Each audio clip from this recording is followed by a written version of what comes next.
going on, everybody? Welcome back to another day at the garage. I'm not too entirely sure what happened to the last video I made. I recorded a video, edited it, thought I posted it, but it's nowhere on YouTube, so just do another one real quick. But I got the truck all finished up and squared away.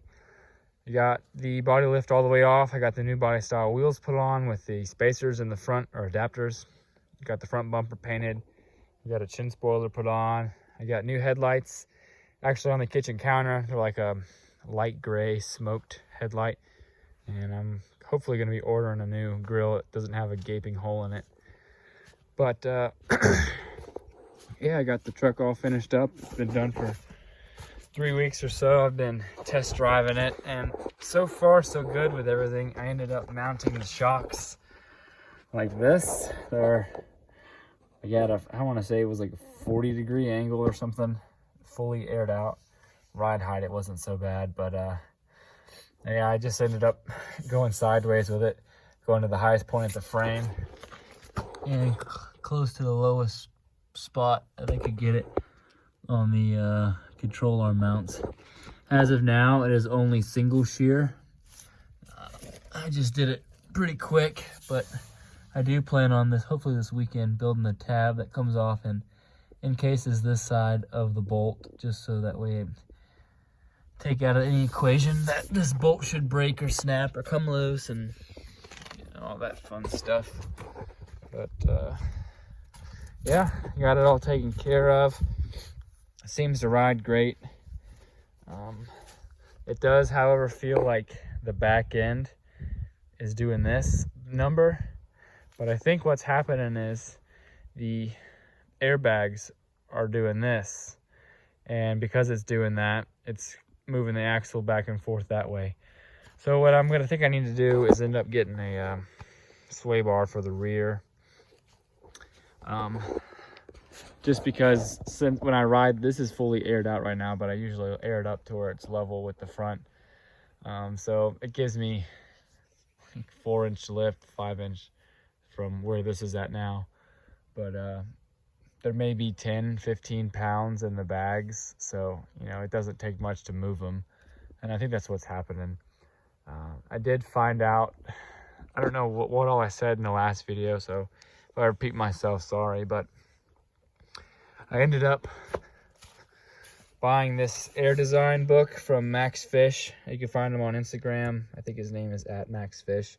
He's also on Facebook on a lot of the bagged forums and stuff, but he wrote this book. It's a pretty good sized book about air suspension design. This is for the rear. This is the only one that's out so far, I believe. But I pretty much had a good understanding of everything that was in this book, but I did learn a few things.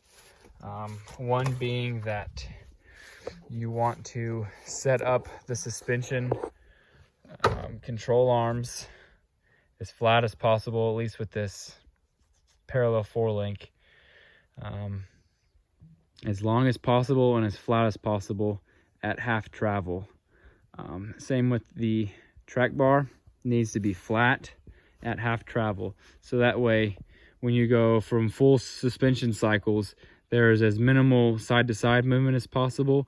And same with the arms, you want those as flat as possible to alleviate any axle moving forward and backwards. So I messed up and I made these arms kind of short. I thought they would work fine, but the problem I didn't really think about was they look good at stock height, but where I wanted to raise it to, they end up being like a crazy steep angle. And when that happens, it actually pulls the tire forward, and then the tire is no longer centered in the wheel well. So what I think I'm going to do to alleviate this is do the same design, but come down here to the middle of the door.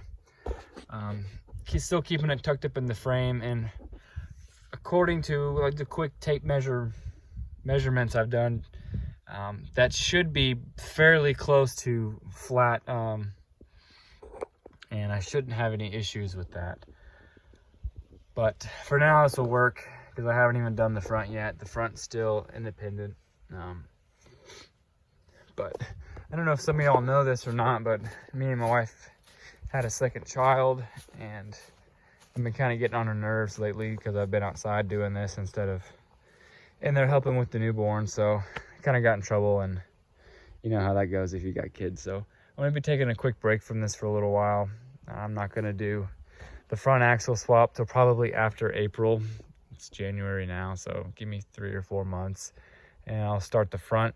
But we are going camping in April, so I want to make sure that this truck's 100% when we go camping.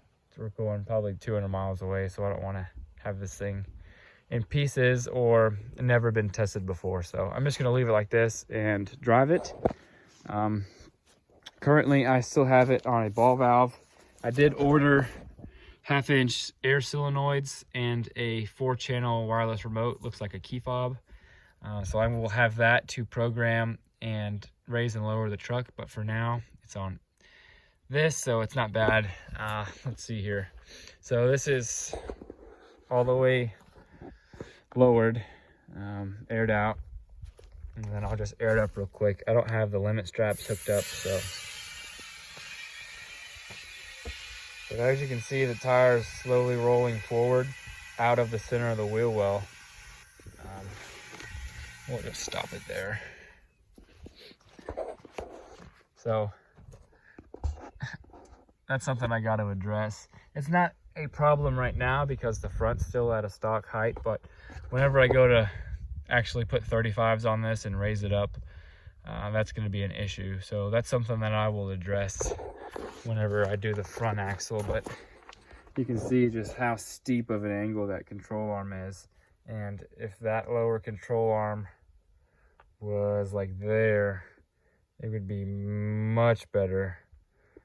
And that will also not be that problem. I'll also, when I do this, you want to set it up for half travel of an airbag, not ride height, because you can run into issues where ride height may be good, but fully aired up or fully aired out, you know, you move the tire either which way. So half travel, you set it up at half travel of the bag or the suspension cycle, I guess, and go from there, and that will give you the best all-around square measurements to start off with, and then you can fine-tune from there. But that's just some quick things that I've learned and mistakes that I've made that I will address eventually.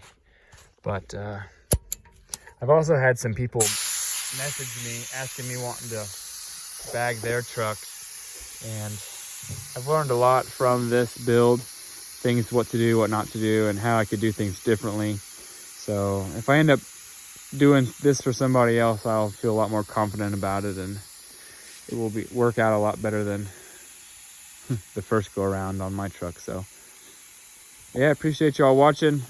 Hopefully next video I'm going to do is hopefully in a week or two, whenever I get my axle to my house on the front axle, I'm going to start tearing that thing down, getting it all cleaned up, and I guess preparing, taking measurements and stuff for the front, just so that I have everything good to go and squared away, pre-built, so that when the time comes I can slam this thing in.